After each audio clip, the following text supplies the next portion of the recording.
यहाँ पर एक उपाख्यान हम आपको सुना रहे हैं, बहुत ध्यान से सुनिएगा। इस उपाख्यान को सुनने से जीवन में कभी कलंकित नहीं होना पड़ता। इसको कहते हैं स्यमंतक उपाख्यान। अब माताएं बहनें जानती होंगी, वो एक चौथ का चंद्रमा आता है साल में, उसको देखना नहीं चाहिए, है ना? कौन सा होवे रे बटन? साल भर में एक चौथ का चंद्रमा आता है ना, जिसको देखते नहीं है। कौन सा कहते हैं उसको? आषाढ़ में है? भादों में? भादों में चौथ का चंद्रमा आता है, उसको देखने से क्या कहते हैं? कलंक लग जाता है, और जब भी आता है। लेकिन बंधुओं, यदि ये समंतक उपाख्यान यदि कोई व्यक्ति सुन ले, भागवत में ऐसा वर्णन है, वो अगर गलती से वो चंद्रमा देख लेना तो उसको कलंक नहीं लगेगा। ये कलंक मुक्त कराता है ये कथा, स्यमंतक कथा, स्यमंतक उपाख्यान। बहुत ध्यान से सुनिएगा। मैं जरूर इस कथा को मैं हर कथा में कोई कथा छोटी बड़ी कर देता हूं, लेकिन इसको जरूर सुनाता हूं। हमारे गुरुदेव की आज्ञा, ये जरूर सुनाओ, दुनिया निष्कलंकित रहे। जितने श्रोता कथा में आए उन पे कभी कलंक ना लगे, ये इस कथा की महिमा है। तो बंधुओं, क्या हुआ कि द्वारिका में एक यादव रहता था, उसका नाम था सत्राजित। सत्राजित यादव को सूर्य नारायण ने प्रसन्न होकर के एक मणि प्रदान की, जिसका नाम है स्यमंतक मणि। इस मणि की खासियत यह है कि 6-7 घंटे इस मणि की पूजा करो, अर्चना करो, कभी पुष्प से, कभी तुलसी से, कभी कमल से अर्चना पूजन करो 6-6 घंटे तक। तो उसका परिणाम यह होता था कि ये मणि हजारों किलो सोना रोज देती थी। मणि में से प्रकट होता था ऐसा नहीं, उस मणि की ऐसी कृपा होती थी, कहीं ना कहीं से तुम्हारे पास में बहुत सारा सोना आ जाएगा। भगवान को जब ये बात पता चली तो द्वारिकाधीश ने मन में विचार किया, एक अकेला व्यक्ति और हजारों किलो सोने का क्या करेगा? और वो भी ऐसा हो कि साल में एक बार मिल रहा हो तो चलो समझ में भी आता, रोज हजारों किलो सोना, इतना सारा सोना हो जाएगा, ये अकेला व्यक्ति उसका क्या करेगा? तो भगवान सत्राजित के पास गए और सत्राजित से कहा, देखो भाई, हमें पता है तुम्हारी मणि बहुत धन देती है, बहुत सोना देती है। सत्राजित तो अहम में रहता, एक अहंकार में रहता, बोले हाँ मेरी मणि बहुत सोना देती है। भगवान बोले, देखो हम एक शिष्टाचार की बात करें, इतने धन का तुम अकेले क्या करोगे? सत्राजित बोला, तो आप क्या कहना चाहते हैं, मुझे क्या करना चाहिए? बोले, एक काम करो, ये मणि जो है द्वारिका के कार्यालय में जमा करवा दो। हम लोग रोज इससे जितना धन निकलेगा, जितना सोना निकलेगा, उससे द्वारिका के लोगों का कल्याण करेंगे, नए नए स्कूल बनवाएंगे, नए नए वैद्यों के लिए, अब उस समय के अस्पताल होते होंगे तो अस्पताल बनवाएंगे, अच्छे अच्छे काम करवाएंगे। और सबसे बड़ी बात, द्वारिका आदि के लोगों को कर मुक्त कर देंगे, उनको कर नहीं देना पड़ेगा, टैक्स नहीं देना पड़ेगा। भगवान ने बहुत अच्छी बात बताई, लेकिन सत्राजित को यह बात सुहाई नहीं। सत्राजित बोला, मेरी मणि मैं किसी को नहीं दूंगा। भगवान बोले, जैसी तेरी इच्छा, हम तो बस ये चाह रहे थे कि तेरे द्वारा एक कल्याण हो जाएगा, लेकिन तेरी इच्छा नहीं देने की है तो मत दो।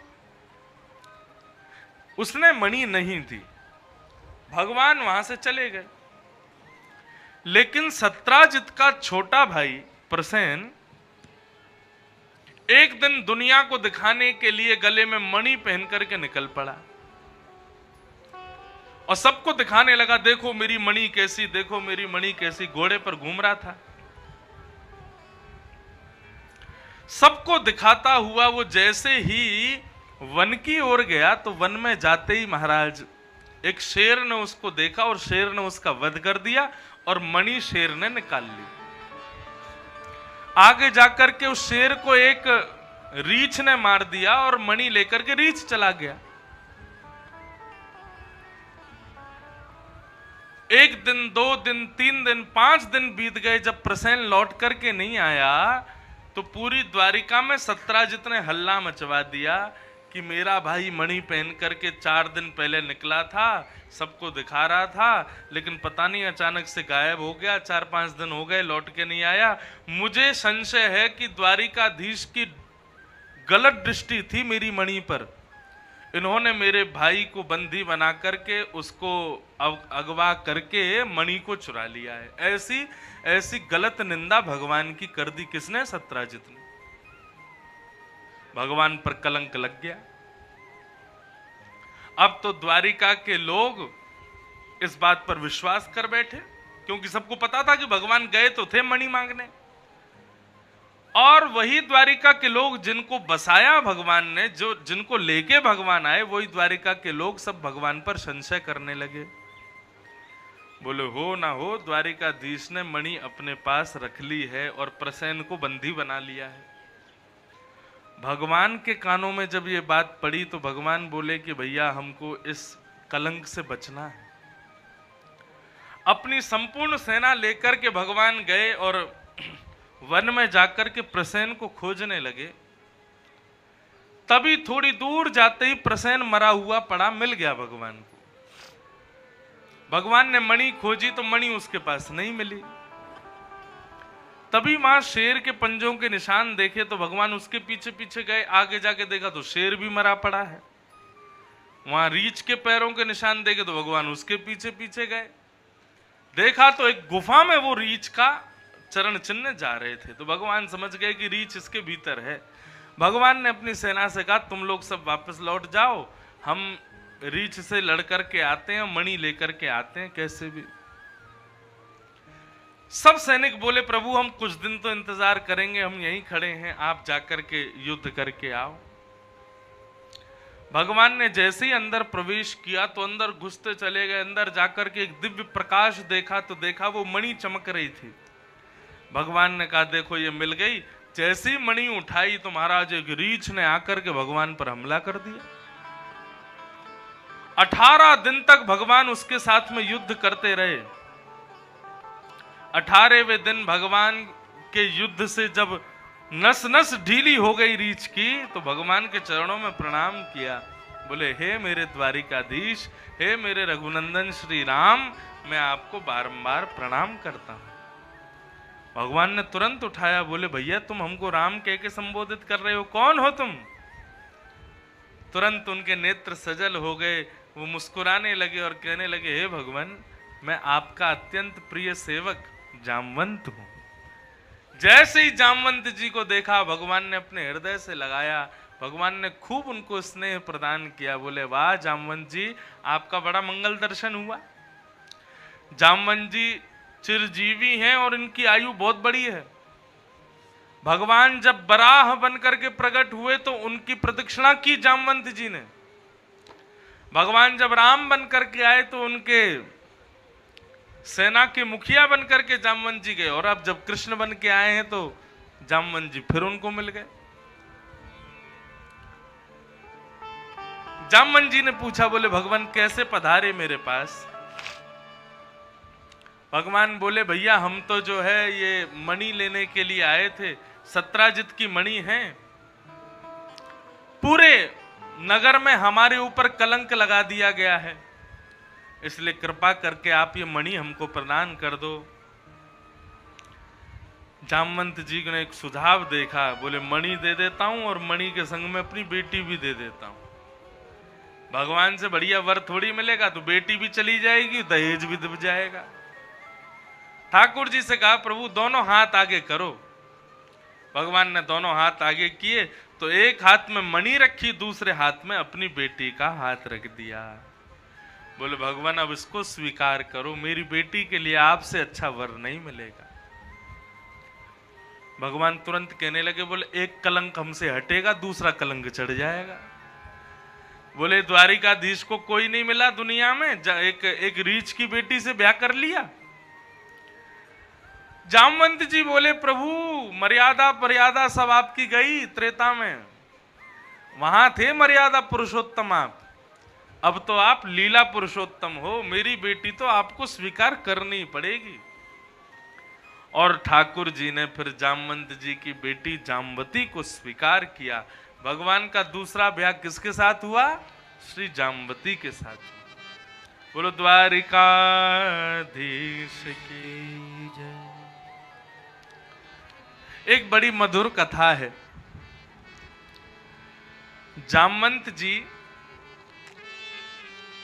जब रावण को मार करके लौट करके आए रघुनाथ जी, तो श्री जनक जी महाराज ने भगवान श्री राम को एक पत्र लिखा और उस पत्र में लिखा, हे राघव, आप श्री जानकी जी के साथ में, लखन भैया, भरत भैया, शत्रुघ्न भैया के साथ में, अपने संपूर्ण परिवार के साथ में एवं जितनी बानर सेना आपके साथ रावण युद्ध करने के लिए लंका गई थी, उन बानर सेना के साथ में आप कुछ दिन के लिए जनकपुरी आ जाओ।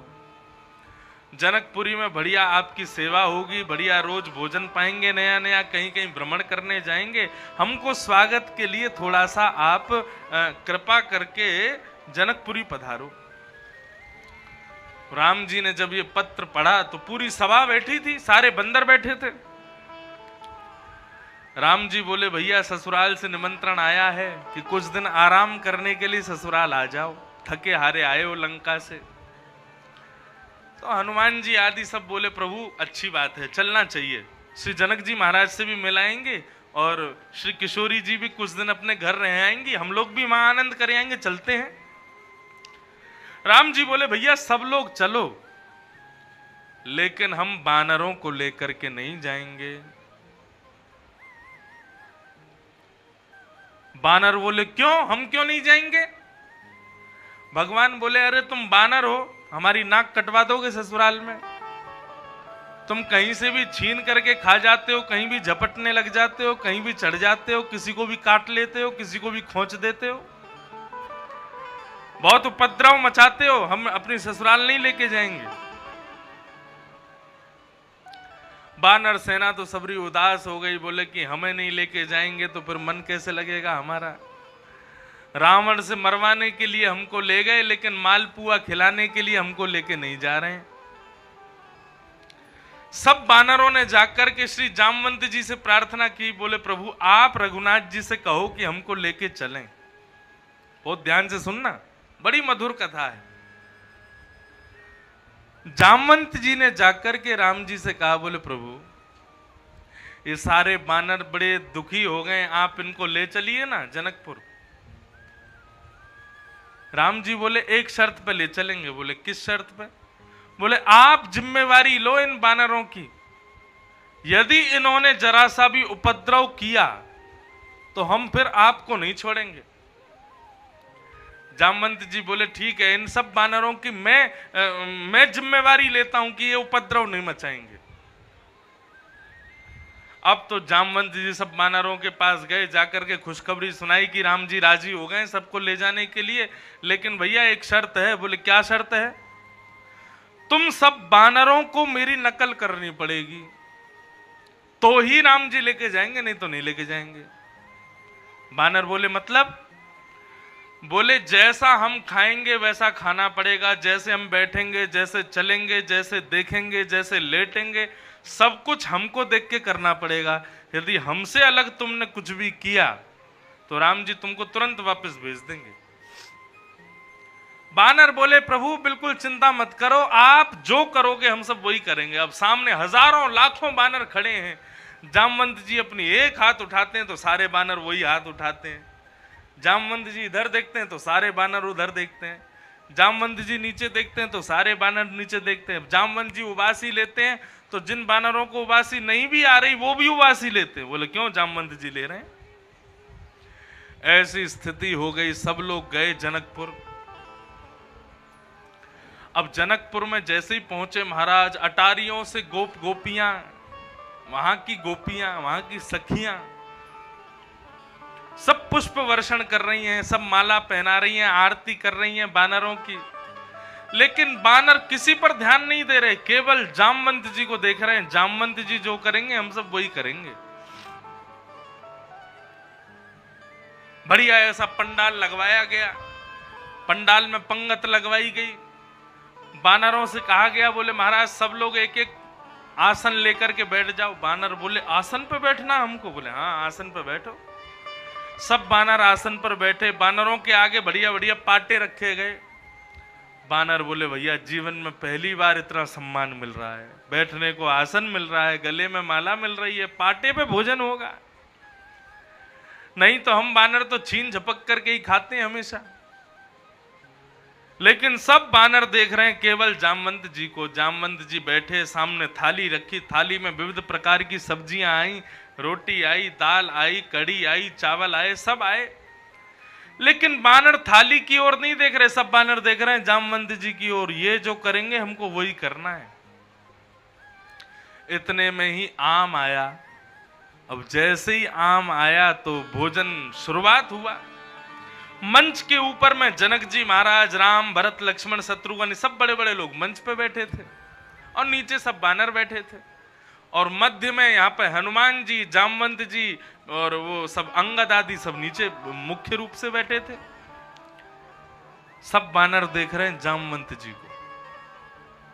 जामवंत जी ने पहले पानी को ग्लास उठाया और जैसे ही पानी पियो सब बानर पानी पीने लगे।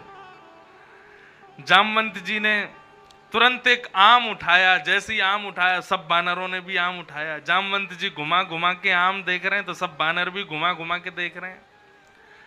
अब जामवंत जी ने जैसे ही थोड़ा सा दबाया, उस आम की गुठली वहां में से सुई निकल करके ऊपर उछल गई। तो सारे बानरों ने भी अपने आम दबा दिए जोर से। अब सबकी गुठली निकली, तो जैसे ही गुठली निकली जामवंत जी की, जामवंत जी भूल गए कि ये सब बानर मेरी नकल कर रहे हैं। जामवंत जी बोले रावण की हिम्मत नहीं मेरे हाथ से निकल के भाग जाए, मेघनाथ की ताकत नहीं मेरे हाथ से निकल के भाग जाए, ए छोटी सी गुठली मेरे हाथ से निकल गई। और जैसे ही ऐसा सोचा महाराज, गुठली पकड़ने को जामवंत जी जैसे ही कूदे, अब तो बानर भी कूदने लगे। बोले मिल गई छूट, ओ कूदो महाराज, यहाँ पे झपटो, उधर से उठाओ, यहाँ से खाओ, इधर फैलाओ। सारे बानर उपद्रव मचाने लगे। कहीं कढ़ी उछाल रहे हैं, कहीं पर आम उछाल रहे हैं, कहीं चावल उछाल रहे हैं, कहीं दाल लेके भाग रहे हैं। सब बानर एक दूसरे पर कूदने लगे। ऐसा दृश्य प्रकट हो गया। राम जी नीची नजर करके खड़े, जिसका डर था वही हो गया। ससुराल में हमारी सबरी मजाक उड़वा दी इन्होंने। अब ये उपद्रव देख रहे जामवंत जी के आंखों में आंसू आ गए। बोले राम राम राम राम, मैंने जिम्मेदारी ली थी इन सब बानरों की और ये सब बिगड़ गया। जामवंत जी ने बड़े डर के कारण पीछे रघुनाथ जी की ओर हाथ जोड़कर देखा तो राम जी मंद मंद मुस्कुरा रहे थे। और मंद मुस्कुराते हुए जामवंत जी को कहते हैं इधर आओ। जामवंत जी बोले मैं नहीं आऊंगा, आप मार दोगे मुझे। बोले हम कुछ नहीं कहेंगे, इधर आओ। जामवंत जी समीप गए, तो जैसे ही समीप गए तो राम जी ने पकड़ करके उनको हृदय से लगा लिया। बोले आप चिंता मत करो। जनक जी महाराज सब समझते हैं, मिथिला के लोग देखो कितने आनंद ले रहे हैं। ये सब बानर और तुम मेरे प्राण हो, तुम मेरा जीवन हो, तुमसे हम कभी नाराज नहीं हो सकते। कुछ मांग लो, हम तुमसे बड़े प्रसन्न हैं जामवंत। जामवंत जी ने कहा, बोले प्रभु मांग लूं? बोले मांग लो। बोले जैसा सुख आपने श्री जनक जी को उनके जमाई बनकर के प्रदान किया है, ऐसा सुख मुझे भी प्रदान कीजिए। मैं आपसे संबंध बनाना चाहता हूं प्रभु, आप मेरे जमाई राजा बन जाओ। भगवान श्री राम बोले देखो अभी तो हम मर्यादा पुरुषोत्तम है, एक ही पत्नी व्रती हैं, लेकिन जब हम लीला पुरुषोत्तम कृष्ण बन के आएंगे तब कोई मर्यादा नहीं रखेंगे, तब तुम्हारी बेटी से हम ब्याह करेंगे, चिंता मत करो।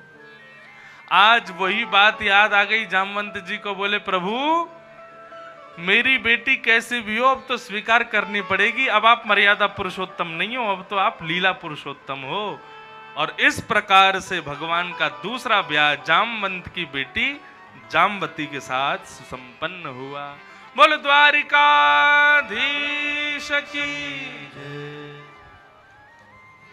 भगवान लौट करके द्वारिका पधारे। भगवान ने आकर के सबको मणि दिखा दी और जामवती जी ने गवाही दे दी कि भैया ये मणि मेरे पिताजी के पास थी, वहां से लेकर के आए भगवान। तो द्वारिका के लोग जिन्होंने भगवान पर कलंक लगा दिया था, अब सब वही लोग सत्राजित पर कलंक लगाने लगे। बोले इसने हमारे भगवान पर कलंक लगाया। अब तो सत्राजित का घर से निकलना मुश्किल हो गया। भगवान ने मणि सत्राजित के पास भिजवा दी, लो रखो अपनी मणि, अपने पास ही रखे रहो। सत्राजित बहुत दुखी हो गया, क्या करूं, द्वारिका के लोग तो मुझको जीवित नहीं छोड़ रहे हैं। जैसे ही बाहर निकलते हैं तो लोग बरस पड़ते हैं सत्राजित पर, तूने हमारे भगवान पर कलंक लगाया। सत्राजित ने सोचा कि अब इस कलंक से कैसे बचूं। तभी सत्राजित ने देखा मेरी छोटी बेटी जिसका नाम है सत्यभामा। माताएं बहनें बिल्कुल शांत हो जाएं, जो पीछे हल्ला मचा रही हैं। ये पानी पीवे में सबसे ज्यादा हल्ला मचाती हैं। सब माताओं से प्रार्थना है बिल्कुल शांति से जल पी लो, कथा सुनो। सत्राजित राजा ने अपनी बेटी सत्यभामा को देखा और सत्यभामा से जाकर के पूछा, बेटी यदि मैं तुम्हारा विवाह द्वारिकाधीश से कर दूं तो तुमको कोई संशय? सत्यभामा ने अपना कक्ष अपने पिता को दिखाया और उस कक्ष में हर जगह द्वारिकाधीश के नाम लिखे हुए थे। पिताजी, आप मेरे मन की बात जान गए। मैं तो द्वारिकाधीश को अपना सर्वस्व मानती हूं, लेकिन आपने मेरी सगाई सतधनवा से कर दी। सत्राजित की बेटी सत्यभामा की पहले सगाई हो चुकी थी सतधनवा से। आपकी आज्ञा थी इसलिए मैंने कुछ नहीं कहा, नहीं तो मैं तो द्वारिकाधीश को अपना सर्वस्व मानती हूं। भगवान सत्राजित बोला, सगाई तो हुई है, शादी थोड़ी हुई है, शादी हम द्वारिकाधीश से करा देते हैं। लेकिन इस विवाह में सत्राजित का लोभ यह था कि भगवान से मेरा संबंध हो जाएगा तो द्वारिका के लोगों के कलंक से मैं बच जाऊंगा। और उसने द्वारिकाधीश से जाकर के अपनी बेटी का प्रस्ताव किया। भगवान ने स्वीकृति दे दी और भगवान का तीसरा ब्याह सत्राजित की बेटी सत्यभामा के साथ में हुआ। बोलो द्वारिकाधीश की। आज पूरे 16,108 गिनवा के ही मानेंगे हम। गिनते रहो, कितने हो गए, कितने ब्याह हो गए भगवान के? 3 ब्याह हो गए हैं। अब वही और गिनते जाओ, 16,105 और बचे हैं। अब बंधुओं, एक विचित्र घटना घट गई। क्या? भगवान का जिनसे तीसरा ब्याह हुआ सत्यभामा, इन सत्यभामा की जिनसे सगाई हुई थी सतधनवा से, उस सतधनवा के मन में आया कि मेरी सगाई हो चुकी थी और ब्याह फिर द्वारिकाधीश से कर दिया। अच्छा, उसने इस लोभ में सगाई की थी कि मणि मुझको मिलेगी, लेकिन जब ब्याह ही नहीं हुआ तो मणि कैसे मिलेगी? तो फिर उसको किसी ने कह दिया कि भाई अब तेरी देख सगाई तो हुई नहीं, शादी तो हुई नहीं वहां पे, अब तू कैसे भी करके मणि को चुरा ले। और सतधनवा गया और सतधनवा ने जाकर के सत्राजित यादव को मार दिया, मार करके उसकी मणि को चुरा लिया। जैसे ही खबर फैली कि सत्राजित मारा गया, भगवान के ससुर जी हैं सत्राजित, अब जैसे ही भगवान को पता चला मेरे ससुर जी मर गए, नई नई बहू आई है, नई पत्नी आई है सत्यभामा, भगवान बहुत रोए। मेरे ससुर जी कहां चले गए, मुझसे बहुत प्रेम करते थे। तो सत्यभामा ने कहा, आप इतना रो रहे हैं मेरे पिता के शोक में, अब मेरे पिता की मृत्यु का बदला आपको ही लेना पड़ेगा। भगवान बोले, क्या करना पड़ेगा?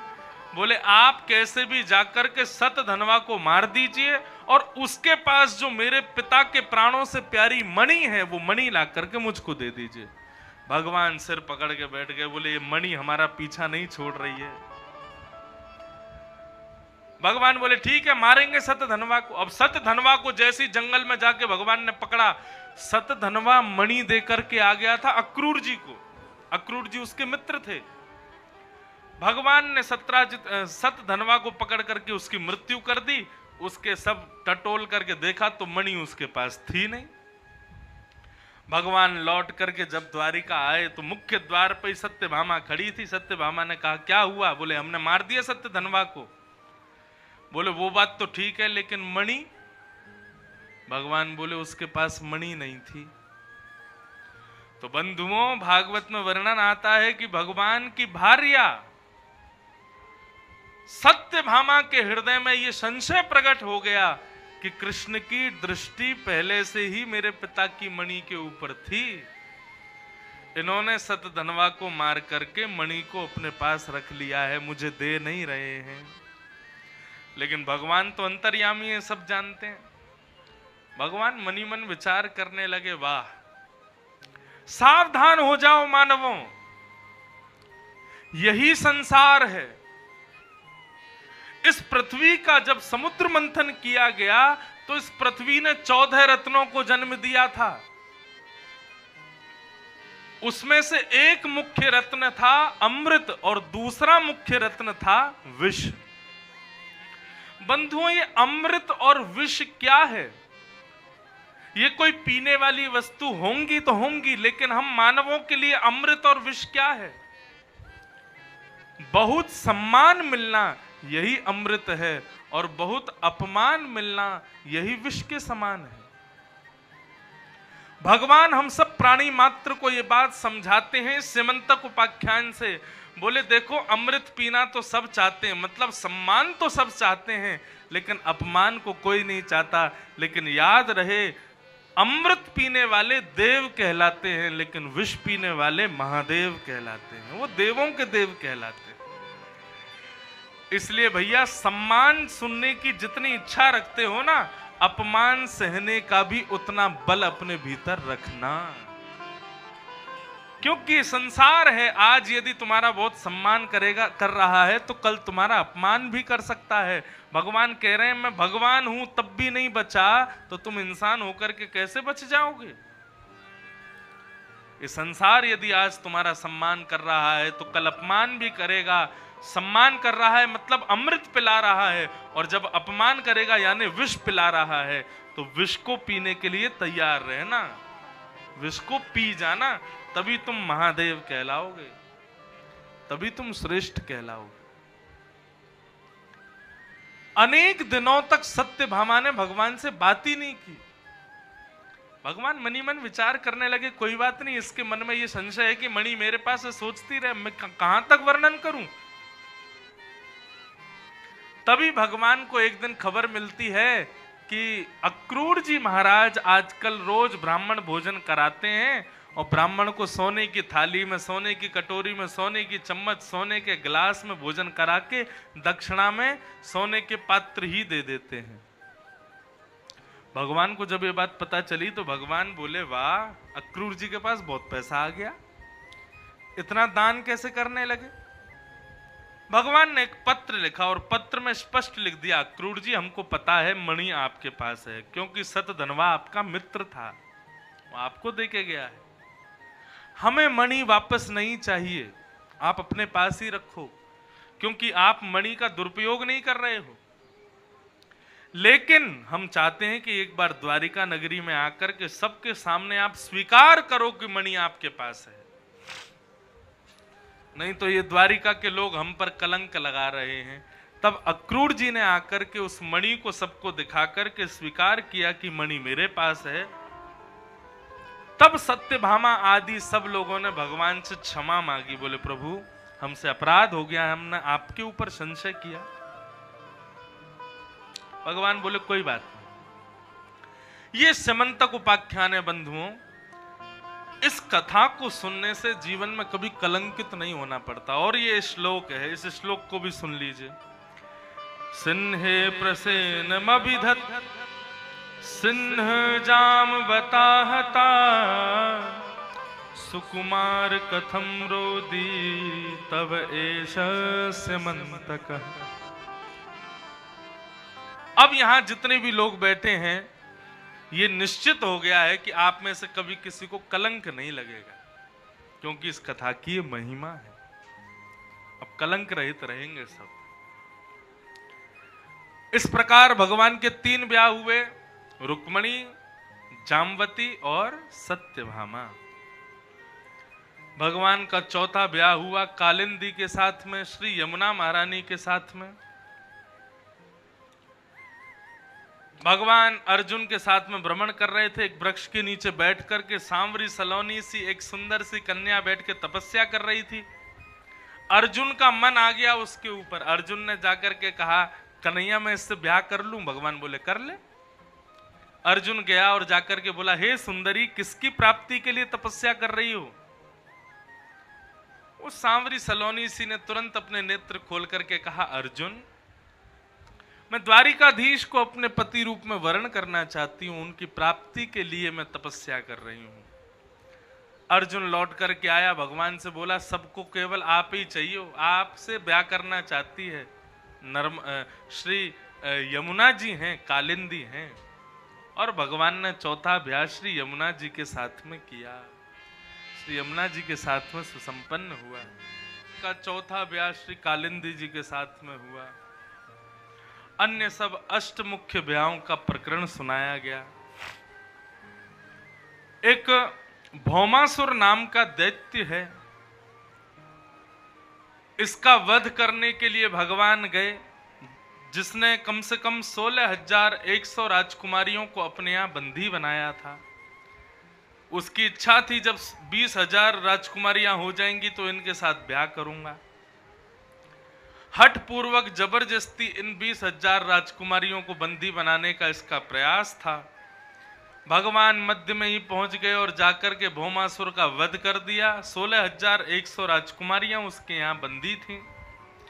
सबको भगवान जब मुक्त करने के लिए गए तो सब राजकुमारियों ने विधाता से प्रार्थना की, भूयात पतिर्मे मह्यम, हे विधाता, ये जो सामने सांवरे सलोने से हमको मुक्त करने के लिए आए हैं ना, हमको यही पति रूप में मिल जाए, ऐसी कृपा कर दो।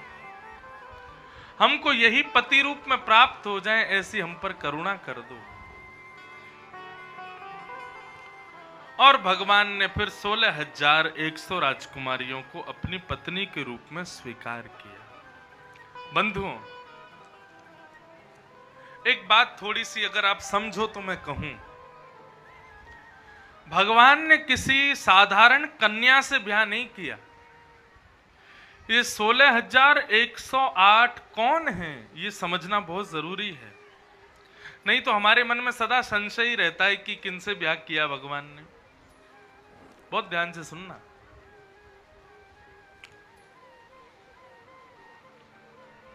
भगवान की जो अष्ट मुख्य पटरानियां हैं, ये 8 पटरानियां कौन हैं? पृथ्वी, जल, तेज, वायु, आकाश, मन, बुद्धि और अहंकार।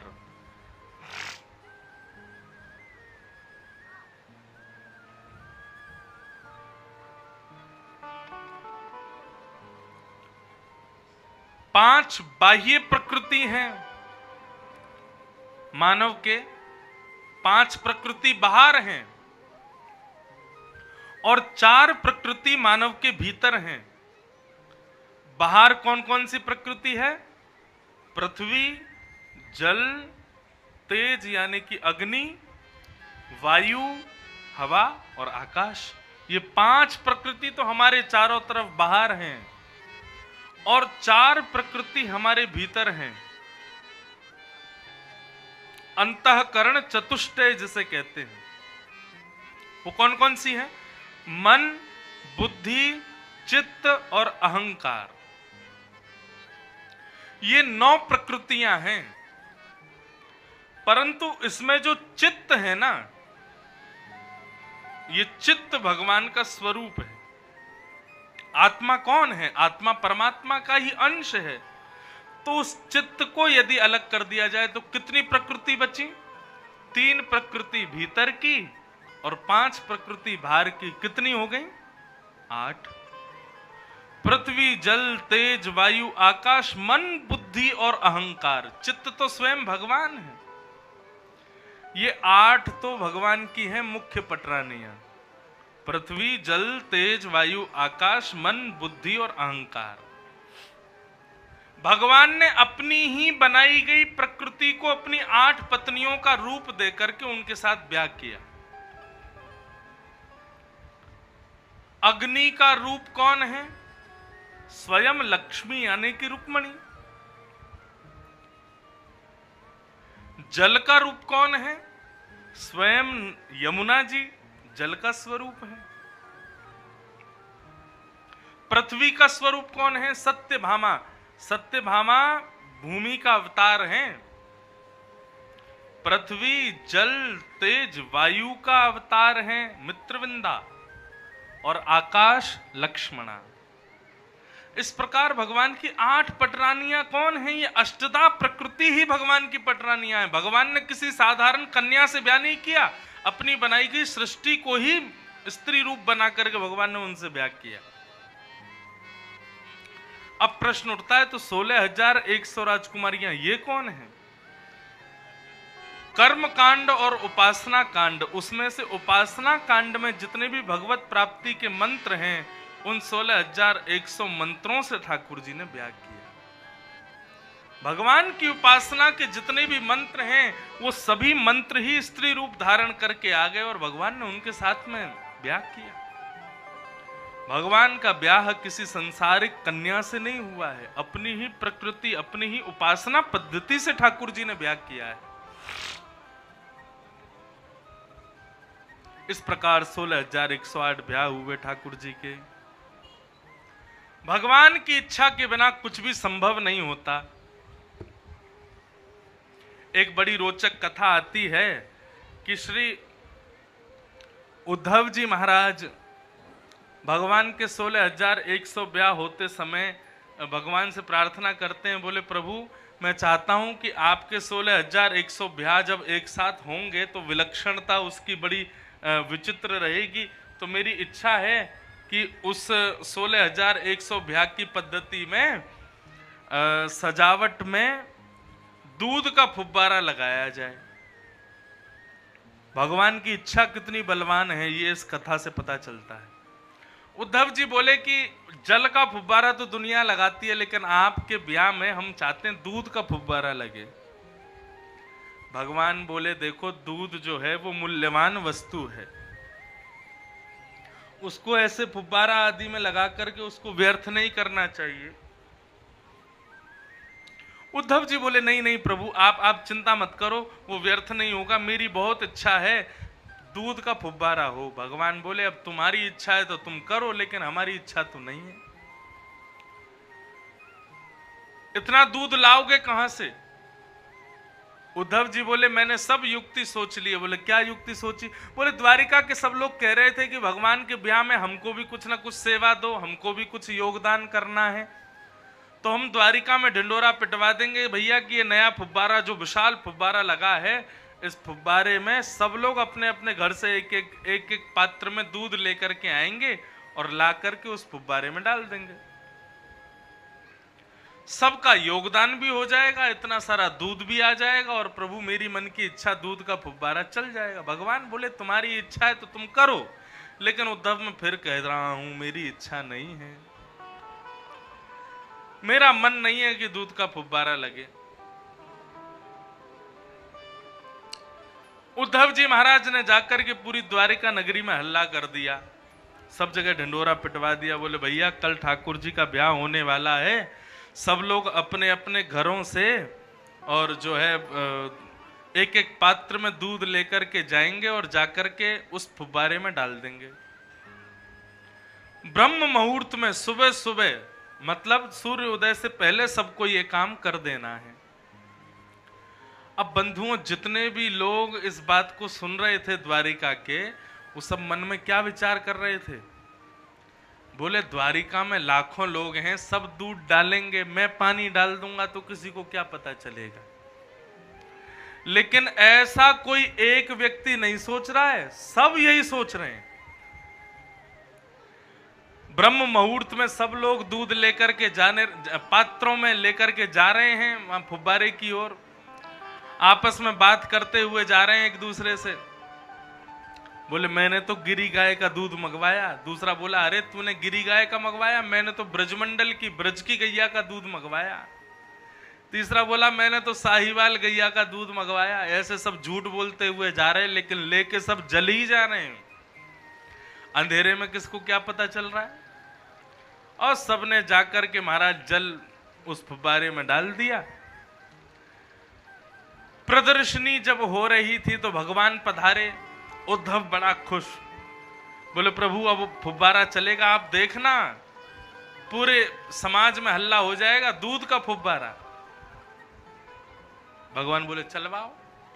जैसे ही फुब्बारा चालू हुआ, उसमें एक बूंद दूध नहीं था, जल ही जल।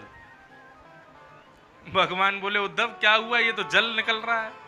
उद्धव ने पास जाकर के देखा फुब्बारे में, तो उसमें एक बूंद भी दूध नहीं था, बिल्कुल साफ सुथरा जल। मतलब कोई एक लोटा भी डालता तो थोड़ा तो सफेदी रहती जल में, बिल्कुल भी सफेदी नहीं, बिल्कुल जल का फुब्बारा। उसने द्वारिका में जाकर के हल्ला मचवाया, ढिंडोरा पिटवाया, बोले कि सही सही बताना किस किसने जल डाला था फुब्बारे में। तो सामने लाखों लोग खड़े थे, सब ने हाथ खड़े कर दिए, बोले हम सब ने डाला था। आपस में एक दूसरे से कहने लगे क्यों रे, तू तो कह रहा था साहिवाल गैया का दूध डाला है तूने। बोले तो तू भी तो झूठ बोल रहा था, गिरी गैया का दूध है। हाँ, तू भी तो कह रहा था कि ब्रज की गैया का मंगवाया है। लेकिन वास्तव में सबने जल ही डाला, ये सोच के कि बाकी सब दूध डाल रहे हैं, मैं जल डाल देता हूं। लेकिन ये सभी सोच रहे थे। तभी भगवान आए और आकर के उद्धव जी से बोले उद्धव, कोई बहुत बड़ी बात नहीं कह रहे हैं, केवल इतना कह रहे हैं, ईश्वरः सर्वभूतानां हृदय से अर्जुन तिष्ठति। यदि इतने सारे लोगों के मन से कोई इच्छा है तो ये समझ लेना चाहिए कि वही ईश्वर इच्छा है। मेरी इच्छा के बिना कुछ नहीं हो सकता उद्धव। मेरी इच्छा नहीं थी कि दूध का फुब्बारा हो, तो दूध का फुब्बारा चालू हो ही नहीं पाया। तुम चाह करके भी नहीं कर पाओगे। इसलिए मेरी इच्छा को ही सर्वस्व मानो। वो इतनी बलवान है कि उसके आगे किसी की चल नहीं सकती। उद्धव नतमस्तक हो गया, भगवान को प्रणाम करने लगा, बोले प्रभु मुझे क्षमा कर दो, मैंने आपकी इच्छा के आगे उसके बल के आगे अपने बल को ज्यादा समझा। आगे भगवान प्रणय गीत, प्रणय कलह का विषय आता है। यहां पर भगवान श्री रुक्मणी जी के साथ में नोक झोंक करते हैं।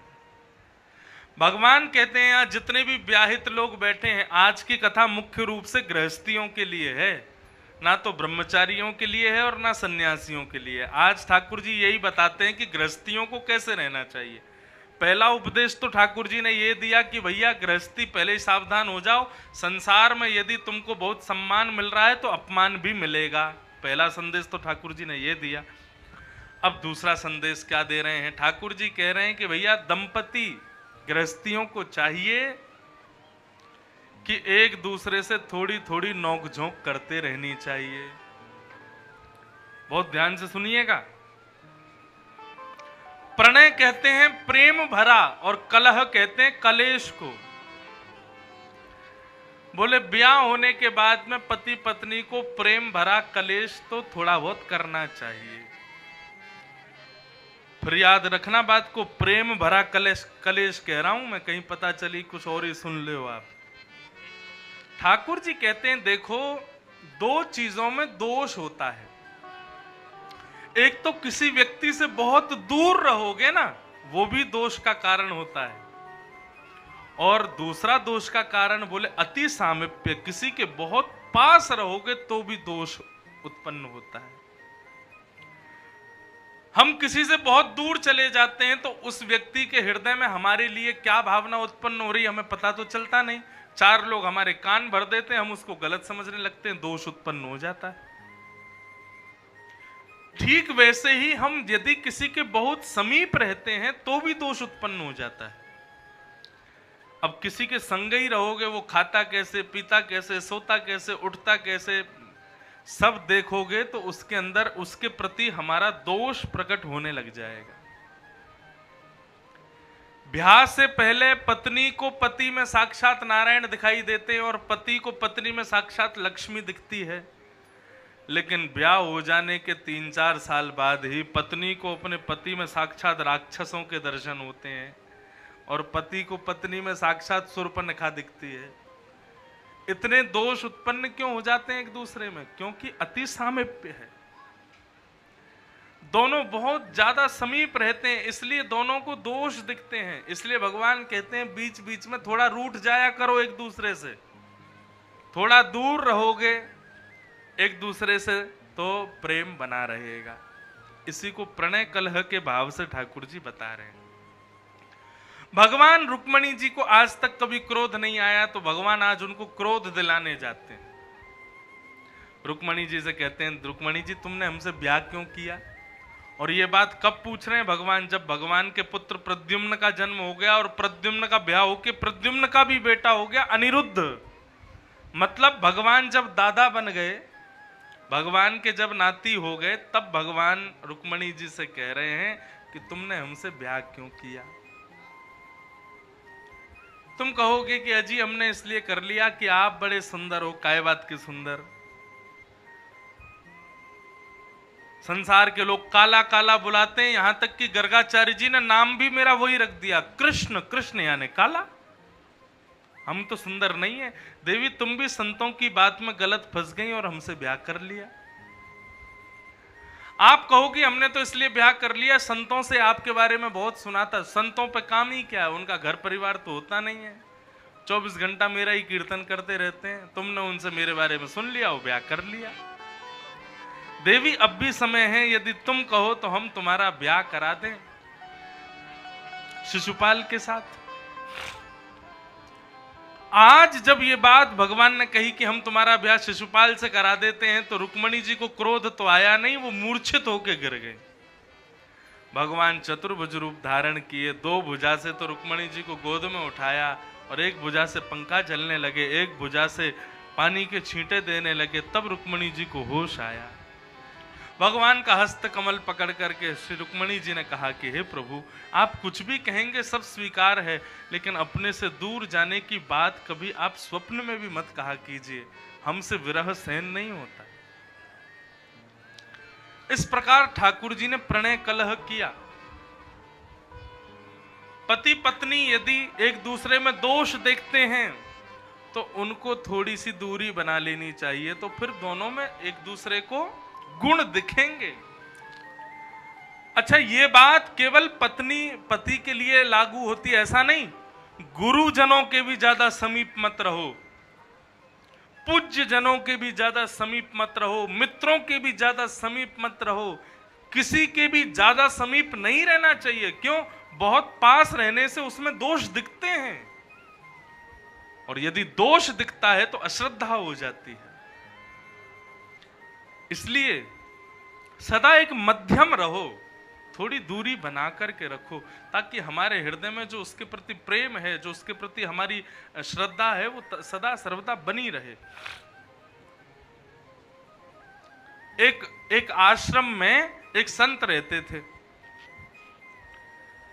गंगा किनारे आश्रम था, बहुत सारे संत एक साथ रहते थे, भजन करते थे भगवान का। लेकिन उस आश्रम के जो मुख्य संत थे, उनकी मति बिगड़ गई और वो एक कन्या को अपने आश्रम में ले आए। जैसी कन्या को आश्रम में लाए तो बाकी के सब संतों ने आश्रम छोड़ दिया। बोले कि भैया अब तो यहाँ रहने लायक जगह नहीं बची, हमारे महात्मा जी का दिमाग खराब हो गया। लेकिन उन संत का एक परम भक्त था, उसने आश्रम नहीं छोड़ा। उसको सब लोगों ने समझाया, बोले कि अब इनकी शरण में रहना नहीं चाहिए, इनकी मति भ्रमित हो गई। बताओ, सन्यासी होके संत होके एक महिला को ले आए हैं, ये अच्छी बात थोड़ा ही है। लेकिन उसके प्रति अब उसके मन में अपने गुरु के प्रति दोष उत्पन्न हुआ ही नहीं। बोला आप लोग चले जाओ, आपको जाना है तो मैं अपने गुरु जी को छोड़ के नहीं जाऊंगा, मैं तो इन्हीं के पास रहूंगा। बोले क्यों रहोगे, तुमको दोष नहीं लगता ये? बोले अरे हम अपने गुरुजी से प्रेम करते हैं और गुरुजी जिनसे प्रेम करते हैं हमको उनसे दुगना प्रेम करना चाहिए, उनके प्रति दुगनी श्रद्धा होनी चाहिए। देखो बात तो ये गलत है, लेकिन मैं आपको केवल एक बात पुष्ट कर रहा हूं कि उस शिष्य की गुरु के प्रति निष्ठा कैसी। गुरुजी गलत है यहां पर, लेकिन गुरु की निष्ठा, शिष्य की निष्ठा गलत नहीं है। शिष्य बोला तुम लोग उनको उस दृष्टि से देखते हो, लेकिन मैंने अपने गुरु के प्रति एक दूरी बना करके रखी है। मेरे हृदय में उनके प्रति कभी दोष उत्पन्न होगा नहीं, वो मेरे गुरु हैं, वो सदा रहेंगे। अब बंधुओं, उसकी ऐसी निष्ठा गुरु के प्रति कि उसको देख करके भगवान प्रसन्न हो गए। बोले वाह भाई, गुरुजी बिगड़ गए, गुरुजी की मति बिगड़ गई, गुरुजी का आश्रम पूरा खंडर हो गया, सब छोड़ छोड़ के चले गए, लेकिन इस शिष्य की निष्ठा नहीं बिगड़ी। लक्ष्मी जी को बोले, भगवान बोले हम इसको लेके आते हैं, ये वैकुंठ में रहने लायक है, इसको वैकुंठ में स्थान देंगे। भगवान गरुण जी पर बैठ करके गए, रात्रि में खटिया पर सोया था शिष्य, इतने में ही उसको दिव्य तेज दिखाई दिया, उठ करके देखा तो महाराज गरुण जी चमक रहे थे और गरुण जी के ऊपर शंख चक्र गदा पद्मधारी श्रीमन नारायण विराजमान है। हाथ जोड़ करके बोला, प्रभु आप कौन? बोले, जिनका तुम गुणानुवाद दिन भर गाते हो, तुम्हारे आश्रम में जिनका कीर्तन चलता है, पर ब्रह्म परमात्मा नारायण हूं मैं। दंडवत प्रणाम किया, बोले जय हो भगवान, आपका दर्शन हो गया, मेरे ऊपर बड़ी कृपा, जरूर मेरी गुरु निष्ठा से ही आप प्रसन्न हुए हो। भगवान बोले, हाँ हम तुम्हारी गुरु निष्ठा से प्रसन्न हुए। बोला 2 मिनट रुक जाना, अभी जाना मत आप। बोले कहां जा रहे हो? बोले हम अपने गुरु जी को बुला के ला रहे हैं, गुरु जी को भी दर्शन हो जाएगा। भगवान बोले गुरु जी को नहीं दिखेंगे हम। क्यों? बोले अरे तुम्हारे गुरु जी की मति खराब है, ऐसे गुरुओं को दर्शन नहीं देते हम तो तुम्हारी निष्ठा से प्रसन्न है, इसलिए तुमको दर्शन दे रहे हैं, गुरु जी को नहीं देंगे। शिष्य खड़ा हो गया, बोले जिन गुरु की कृपा से, जिन गुरु की निष्ठा से आप प्रकट हुए, उन्हीं गुरु को दर्शन नहीं दोगे? बोले नहीं देंगे, क्योंकि तुम्हारे गुरु की मति खराब है। शिष्य ने अपनी आंखों पे हाथ रख लिया, तो गुरु जी को दर्शन नहीं होंगे तो हमको भी नहीं करना, चले जाओ यहां से। भगवान से बोला आप चले जाओ, हम आपका दर्शन नहीं करेंगे। भगवान बोले भले आदमी, तेरी निष्ठा हम मानते हैं, बहुत अच्छी है, लेकिन ऐसी थोड़ी कि गुरु को दर्शन नहीं होंगे तुम भी ना, मेरे गुरु जी को दर्शन दोगे तो मैं तुमको दर्शन करूंगा, नहीं तो मैं भी तुम्हारा दर्शन नहीं करूंगा। भगवान बोले अच्छा ठीक है, हम तुम्हारे गुरु जी को दर्शन दे देंगे, जाओ बुला लाओ। तुरंत दौड़ा दौड़ा गया, गुरु जी जल्दी उठो। गुरुजी बोले क्या हुआ? बोले अरे देखो बाहर आंगन में कौन आया है। बोले कौन आया? बोले साक्षात नारायण भगवान आए हैं, मुझे दर्शन देने के लिए आए हैं, मुझे अपने साथ ले जाने के लिए आए हैं, आप आकर के दर्शन करो उनका। बाहर पधारे गुरुजी, और गुरुजी ने आकर के दर्शन किया तो महाराज सामने कोई नहीं दिखा। बोले हमको दिख नहीं रहे। शिष्य ने कहा बोले मेरे गुरुजी को दिखो, नहीं तो मुझे भी दर्शन नहीं करना। भगवान इतने में ही दिखने लगे। अब तो जैसे ही गुरुजी को दर्शन हुआ, गुरुजी तो बड़े बड़े प्रणाम करें, बोले जय हो भगवान, जीवन भर आपका गुणगान गाया, आज आपका दर्शन हो गया, आनंद हो गया। भगवान शिष्य से बोले अब तुम्हारे गुरुजी को दर्शन दे दिया, अब एक काम करो, जल्दी से आओ, हमारे गरुण जी पर बैठ जाओ, चलो तुमको वैकुंठ ले जाने आए हैं। बोले गुरुजी को प्रणाम कर लूं? बोले कर लो। गुरुजी को प्रणाम किया। बोले गुरुजी मैं जा रहा हूं। बोले कहां जा रहा है चेला? बोले भगवान ले जाने आए हैं, कह रहे हैं वैकुंठ चलो हमारे साथ। गुरुजी रोने लगे। बोले चेला अकेला जाएगा, हमको नहीं लेके जाएगा? अब तो गुरु की आंखों में आंसू देख करके वो दौड़ा दौड़ा गया। बोले प्रभु मेरे गुरुजी भी चलेंगे साथ में। भगवान बोले हम तुझको ले जाने आए हैं, तेरा गुरु उसकी मति खराब है, कुलीन व्यक्ति, उसको नहीं लेके जाएंगे हम। तो फिर एक काम करो, आप चले जाओ, मुझे भी नहीं जाना, मेरे गुरुजी नहीं जाएंगे तो मैं भी नहीं जाऊंगा। भगवान बोले धन्य है भैया, तेरी गुरु निष्ठा देख ली हमने। अच्छा ठीक है, आपने लिया, गुरुजी को भी लिया, तेरे चक्कर में तेरी गुरु निष्ठा से तेरे गुरु को भी पार कर देंगे हम, ले आओ जाओ। अब तो दौड़ करके गया। बोले गुरुजी जल्दी चलो, बैठ जाओ गरुड़ जी पे, भगवान ने आज्ञा दे दी, हम दोनों गुरु चेला चलेंगे, वैकुंठ में रहेंगे। गुरुजी देखने लगे चेला को। बोले क्या हुआ, आप चलो? बोले बेटा गुरु मां बैठी है भीतर, इसको भी ले चलो। अच्छा, दौड़ा दौड़ा भगवान के पास गया। बोले कि वो हमारे गुरुजी जिनसे प्रेम करते हैं, गुरु माता हमारी, वो भी चलेंगी। भगवान बोले उसको तो बिल्कुल नहीं लेके जाऊंगा मैं। एक सन्यासी व्यक्ति का जीवन बर्बाद कर दिया, पूरा मठ मंदिर बर्बाद करके रख दिया उसने, और तुम कह रहे हो उसको वैकुंठ लेके जाऊं? उसको नहीं लेके जाऊंगा। चेला बोला तो वो नहीं जाएगी तो गुरुजी नहीं जाएंगे, और गुरुजी नहीं जाएंगे तो हम नहीं जाएंगे, उसको तो ले जाना ही पड़ेगा। अंत तो गत्वा ये हुआ गरुड़ जी पे सबसे आगे भगवान, भगवान के पीछे वो भक्त, भक्त के पीछे गुरुजी और गुरुजी के पीछे वो कन्या। सबको लेकर के वो एक गुरुनिष्ठ चेला वैकुंठ पहुंच गया। ये है गुरु के प्रति निष्ठा। ये हमारी जो निष्ठा है बंधुओं, ये किसी के भी प्रति हो, इस निष्ठा में कभी मलिनता ना आवे, इस निष्ठा में कभी रुकावट ना आवे, उसके लिए गुरुजनों के ज्यादा समीप मत रहो। एक मध्यता बीच में रखो, ना ज्यादा किसी के समीप रहो, ना ज्यादा किसी से दूर रहो, एक मध्यस्थता रखो। मध्यस्थ रहना बहुत जरूरी है मानव को।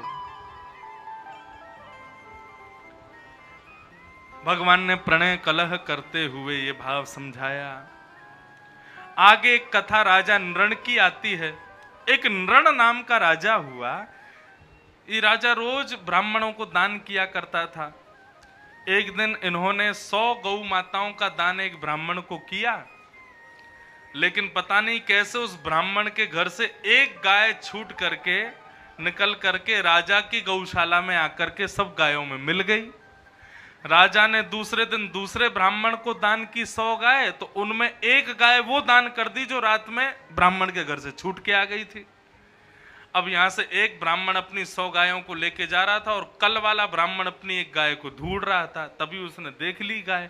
उसने ब्राह्मण से कहा, बोले ये गाय तो मेरी है। बोले ये तुम्हारी नहीं है, ये तो राजा ने मुझको दी। तो उसने कहा राजा ने मुझको भी ये गाय दी है। दोनों ब्राह्मण निष्कर्ष नहीं निकाल पाए कि गाय किसकी है। तो अंत तो गत्वा राजा के पास गए। राजा से जाकर के कहा निर्णय करो, गाय किसकी है, इनकी है कि हमारी। राजा निर्णय नहीं कर पाए, इसलिए ब्राह्मणों के रुष्ट होने का प्रभाव ये हुआ कि राजा को गिरगिट बनना पड़ा। भगवान ने फिर उस पर कृपा की, तब जाकर के वो कृकलाश्य से मुक्त हुआ। दान बहुत सोच समझ करके करना चाहिए।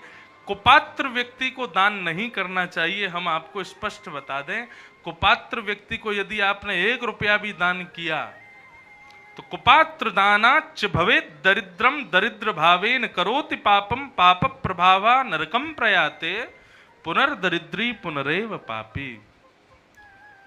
एक दरिद्र को दान करने से पाप आ जाता है जीवन में, इसलिए उससे सदा सर्वदा बचे रहो।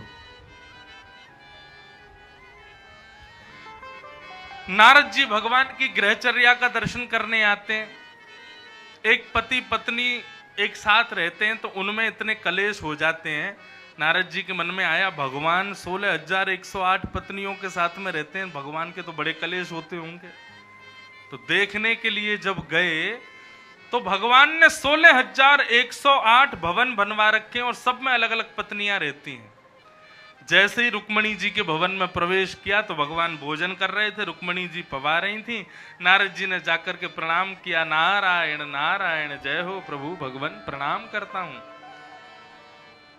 भगवान बोले आओ आओ नारद जी विराजो। अरे भैया लड्डू खिलाओ, नारद जी आए हैं। रुक्मणी जी ने प्रणाम किया, जय हो नारद जी, लीजिए पाइए। 2 लड्डू बैठ करके पाए, भगवान का दर्शन किया। भगवान उठ करके अपने हस्त प्रक्षालन करने गए। इतने में ही रुक्मणी जी को बुला करके नारद जी बोले कि सब प्रसन्न हैं, सब आनंद मंगल। भगवान कोई कष्ट तो नहीं रहने देते। ऐसा तो नहीं कि दूसरी पत्नियों के साथ ज्यादा समय बिताते हो, आपके साथ कम रहते हो। रुक्मणी जी बोली पूरे दिन यहीं रहते हैं। हम तो कभी कभी कहती हैं कि चले जाया करो सत्यभामा जाम्बती आदि पर भी कृपा करो, लेकिन वहां जाते ही नहीं, पूरे दिन यहीं रहते हैं। नारद जी बोले एक घर से तो हरी पर्ची मिल गई, लेकिन दूसरी पत्नियां तो सब दुखी होंगी। क्यों? ये पूरे दिन रुक्मणी के पास रहते हैं तो बाकी की तो सब दुखी होंगी। चलो आज तक सबकी शिकायतें सुनने का अवसर मिला, आज भगवान की शिकायत सुन के आएंगे। जैसे ही दूसरे भवन में प्रवेश किया तो वहां पर सत्य जाम्बती बैठी थी और जाम्बती का श्रृंगार भगवान ही कर रहे थे। नारद जी अपनी आंखें मीड़ने लगे, बोले अभी तो वहां भोजन कर रहे थे, यहाँ पर श्रृंगार कर रहे हैं।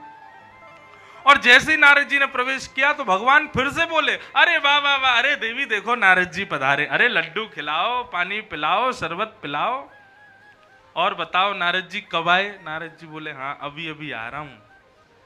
भगवान को देख के बोले, कितना नाटक कर रहे हैं, अभी पल्ले कमरा में बैठ करके भोजन पा रहे हैं, यहाँ पे बैठ के श्रृंगार कर रहे हैं। अगले भवन में गए तो वहां पर बालकों के साथ में खेल रहे हैं, उसके अगले भवन में गए तो वहां पर ठाकुर जी और लीला कर रहे हैं। भगवान 16,108 पटरानियों के साथ अलग अलग रूप में अलग अलग लीलाएं कर रहे हैं, और इन सब का दर्शन श्री नारद जी ने किया है। और ये सब देख करके नारद जी ने ठाकुर जी को दंडवत प्रणाम किया। कर्तुम अकर्तुम अन्यथा कर्तुम समर्थ परमेश्वर, आप सब कर सकते हो प्रभु, ना करने वाली वस्तु भी आपसे हो जाती है। बड़े निराले हैं, बड़े अजब हैं महाराज। 16,100 रानियों के साथ उतने ही भेष धारण करके रह रहे हैं। भगवान की नित्य चर्या का वर्णन है भागवत में। ठाकुर जी रोज सुबह ब्रह्म मुहूर्त में उठते हैं, और ब्रह्म मुहूर्त में उठने के बाद सबसे पहले नेत्र बंद करके ठाकुर जी विराज जाते हैं, अपने भक्तों का स्मरण करते हैं, श्री किशोरी जी को वंदन करते हैं, ब्रजधाम को प्रणाम करते हैं, मैया यशोदा नंद बाबा को वंदन करते हैं। तत्पश्चात ठाकुर जी स्नान आदि करके और फिर गौशाला जाते हैं, गौशाला जाके गायों की सेवा करते हैं, पांचजन्य शंख का नाद करते हैं। फिर ठाकुर जी अपने दिनचर्या में प्रवेश करते हैं। नित्य प्रातःकाल उठ करके अपने हस्त कमल का दर्शन करना चाहिए। कितने लोग सुबह उठ करके हाथ का दर्शन करते हैं, कितने लोग हाथ देखते हैं सुबह उठते ही। अरे आपके यहाँ कभी हाथ उठाने को कहो, 3-4 ही लोग क्यों उठाते हैं? बाकी के सब लोग शर्म के मारे ना उठावे कि करते ही नहीं है। कितने लोग सुबह उठ के हाथ देखते हैं, हाथ ऊपर करो, और जो करते हैं वो करे ही दियो। हम भैया अब समझ में आई, तो शर्म के मारे ना उठावे हाथन ने। हमने कहीं हाथ उठाया तो बगल वालों कहा सोचेगो, अरे कहा सोचेगो मामा। देखो भैया, जो लोगों ने हाथ नहीं उठाए या जो लोग सुबह अपने हस्त कमल का दर्शन नहीं करते, ध्यान से सुनिएगा, कितनी बड़ी भगवान की कृपा से वंचित रहते हैं वो लोग। और जो लोग दर्शन करते भी हैं तो वो लोग केवल, हमने बचपन से सुना है इसलिए देख करते हैं बस, उसका मतलब नहीं पता कि क्यों हाथ देखना चाहिए। कराग्रे वस्ते लक्ष्मी। सबसे पहले बंधुओं, ये जो ऐसे हाथ नहीं देखते, नमाज नहीं पढ़नी है, दोनों भुजाओं को अलग अलग करके, और सबसे पहले अपने हाथों के अग्रभाग का दर्शन करना है। किनको देखना है? पहले उंगलियों के ऊपर के हिस्से को देखते हैं। क्यों? बोले कराग्रे वस्ते लक्ष्मी, कर के अग्रभाग में लक्ष्मी का निवास है। ये लक्ष्मी का आसन होता है, हमारे उंगलियों का उपल्ला हिस्सा, उसका दर्शन करो और लक्ष्मी को प्रणाम करो। हे लक्ष्मी, आज हम कहीं भी आपका व्यय करेंगे, धन को व्यय करते हैं तो बिना उंगलियों के स्पर्श के आप धन गिन नहीं सकते। अब व्यासपीठ पर आकर के कई लोग चढ़ावा आदि चढ़ाते हैं, हम पता है बीच में तखत क्यों रखवाते हैं? ताकि माताएं बहनें यहाँ मंच पे आके कुछ ना चढ़ा के जावे। क्यों? कई आपके यहाँ तो कोई ऐसी बात नहीं, लेकिन कई जगह कथा होती है, वहां माताएं आती हैं, बीच में से आएंगी, और फिर व्यास जी की नजर उन्हीं पर रहती है। फिर वो बटुआ निकालेंगी, बटुआ में खोलेंगी, अब वो व्यास जी के सामने ही खोलती हैं। अब व्यास जी कथा तो कहा करें, माया चढ़ जाती है, देखते हैं फिर व्यास जी भी क्या खोल रही हैं, क्या निकाल रही हैं। फिर उसमें माता जी 100 का नोट निकालेंगी, फिर व्यास जी को देखेंगे 100 वाली कथा तो ना कर रहा, 50 को देंगे यार, तो 50 को निकालेंगे, उसमें भी देखेंगे फटा हुआ कौन सा है जो चलेगा नहीं कहीं पे, वो चढ़ावे में चढ़ा के चली जाती हैं। इसलिए बीच में तखत लगवा दिया हमने, मैंने कि कोई आगे आवे ही नहीं, तो मैं जो चढ़ानो जो करनो मैं ही कर दो। लेकिन आप धन का व्यय कहीं भी करोगे तो बिना उंगलियों के स्पर्श के आप धन को दे नहीं सकते। क्यों? क्योंकि ये लक्ष्मी का आसन है। किसी को पैसे देने हैं तो उंगलियों से गिन के दोगे, कहीं से पैसे लेने हैं तो उंगलियों से लोगे। इसलिए कराग्रे वस्ते लक्ष्मी, कर के अग्रभाग में लक्ष्मी का निवास है। तो सबसे पहले लक्ष्मी जी का आवाहन करो। सुबह उठ करके अपनी उंगलियों के अगले हिस्से को देख के कहो, हे लक्ष्मी, आप कृपा करना मैं आपको किसी असद व्यक्ति को प्रदान ना करूं आज पूरा दिन। मेरे हाथ से आप किसी गलत व्यक्ति के पास मत जाना, और कृपा करके आप मेरे परिवार पर कृपा करने के लिए इन हस्त कमल पर विराजमान होकर के मेरे घर पर पधारना, क्योंकि लक्ष्मी इन्हीं से आएगी, इन्हीं से जाती है। इसलिए पहले अग्रभाग का दर्शन करो। तो कराग्रे वस्ते लक्ष्मी और कर मध्य सरस्वती। कर के मध्य भाग में कौन है? सरस्वती। बंधुओं, सरस्वती किसे कहते हैं? ज्ञान को सरस्वती कहते हैं, विवेक को सरस्वती कहते हैं, बुद्धिमत्ता को सरस्वती कहते हैं। वो हमारे कर के मध्य भाग में विराजती हैं। हम सरस्वती को वंदन करते हुए कहते हैं, हे सरस्वती, अस्तो मां सद्गमय, अस्तो मां ज्योतिर्गमय। हे सरस्वती, आप हम पर कृपा करना, आप हमारी बुद्धि को तीव्र करना, आप हमको विवेक युक्त करना, आप कृपा करना कि हम कुछ गलत विचार अपने मन में ना लावें, कहीं कोई गलत निर्णय ना लेवें, कोई भी किसी भी प्रकार से अविवेक पूर्ण कार्य हमसे ना होवे। इसलिए सरस्वती का स्मरण करो। पहले लक्ष्मी का स्मरण, फिर सरस्वती का स्मरण, और फिर करमूले तु गोविंद। कर के मूल भाग में कौन है? गोविंद। इसीलिए हमारे यहां कलावा भी यहीं पहनाते हैं, मूल में। घड़ी भी कहां पहनते हैं? मूल में। समय कौन है? समय साक्षात भगवान है। काल कौन है? साक्षात भगवान है। रक्षा सूत्र भी कहां बांधते हैं? मूल में। और मानव की नाड़ी वो भी कहां होती है? मूल में। वो बीमार है कि स्वस्थ है, जीवित है कि मर गया है, कहां से पता चलेगा? डॉक्टर सबसे पहले इसी को ही पकड़ते हैं, इसी से ही पता चल जाता है बीमार है, बुखार चढ़ा है, जुकाम खांसी है, जिंदा है, मर गया, सब मूल से ही पता चलता है।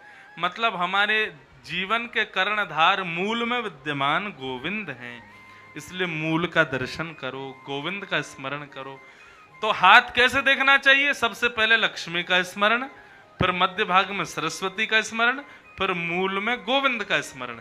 इस प्रकार तीनों का स्मरण करते हुए प्रभाते कर दर्शनम, प्रभात में सुबह सुबह कर दर्शन, अपने हस्त कमल का दर्शन करना चाहिए।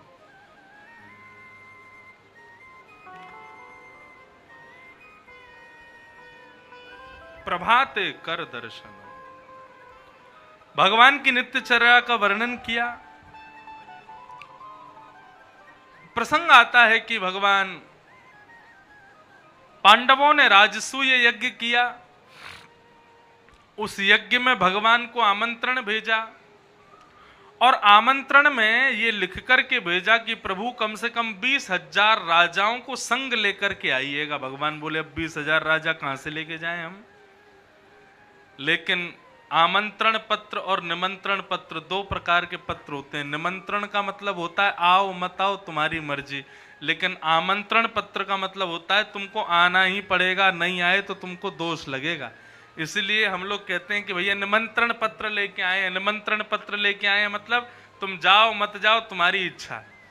लेकिन यदि सामने ने ऐसा कह दिया आमंत्रण पत्र लाए हैं, तो आमंत्रण पत्र का मतलब जाना ही पड़ेगा, नहीं गए तो फिर अपमान होगा, अपराध लगेगा। इसीलिए विशिष्ट कार्यों में ब्याह शादी के लिए कभी किसी को नहीं कहना चाहिए कि आमंत्रण पत्र लाए हैं, उस पर सदा लिखना चाहिए निमंत्रण पत्र, आओ मत आओ तुम्हारी इच्छा। लेकिन कभी भी कोई यज्ञ करो, अनुष्ठान करो, कथा करवाओ आदि आदि, तो पत्र पर ऊपर लिखा होना चाहिए आमंत्रण पत्र, आपको आना ही पड़ेगा, हम आमंत्रित कर रहे हैं आपको। तो भगवान को आमंत्रण पत्र आया, और उस पर क्या लिखा था कि आप पधारिए और 20,000 राजाओं को संग लेकर के आइए। भगवान बोले अब 20,000 राजा कहां से लेके जाएं। इतने में ही एक सैनिक आया और आकर के बोला, बोले महाराज मगध नरेश जरासंध ने 20,000 राजकुमारों को बंदी बना करके रखा है। उन 20,000 राजकुमारों के मंत्रियों ने आपको पत्र लिखा है कि आप कैसे भी जरासंध से उन 20,000 राजकुमारों को मुक्त करवाओ। भगवान मनी मन विचार करने लगे, 20,000 राजकुमार यहां से मुक्त करवाएंगे और पांडवों के यज्ञ में इनको लेकर के चलेंगे। जरासंध भगवान का पुराना शत्रु है, 17 बार चढ़ाई की थी मथुरा पर। भगवान जरासंध के पास भीम को और अर्जुन को अपने संग लेकर के गए। ब्राह्मण बनकर के गए। जरासंध ने कहा, कहो ब्राह्मण देवता क्या चाहिए? भगवान बोले युद्ध चाहिए। जरासंध बोला, मैं एक बात कहूं, ब्राह्मण कुछ भी मांग सकता है लेकिन कभी युद्ध नहीं मांगेगा। आप यदि युद्ध मांग रहे हो तो इसका मतलब आप ब्राह्मण नहीं हो। अपना वास्तविक रूप बताओ, आप कौन हो? भगवान ने अपना मुख दिखाया तो भगवान से बोला, तुम रण छोड़ हो, रण छोड़ करके भाग चुके हो, पहले ही भगोड़े हो, तुमसे युद्ध नहीं करूंगा। अर्जुन ने अपना मुख दिखाया तो जरासंध बोला, मैं बालकों के साथ में युद्ध नहीं करता। और जैसे ही भीम ने मुख दिखाया तो जरासंध बोला, हां तुम्हारे साथ युद्ध करूंगा। भीम से युद्ध हुआ। भगवान ने 2 पत्ते तोड़ करके विपरीत दिशा में फेंक करके भीम को बता दिया कैसे मरेगा। भीम ने वही दाव पेच खेला और जरासंध का वध कर दिया। 20,000 राजकुमारों को मुक्त करके भगवान, जरासंध और अर्जुन 20,000 राजकुमारों को लेकर के कहां पहुंचे? सीधे इंद्रप्रस्थ पांडवों के यज्ञ में, राजसूय यज्ञ में। वहां जाकर के भगवान ने पांडवों का राजसूय यज्ञ पूर्ण करवाया, शिशुपाल का वध किया, आदि आदि कथाएं आई।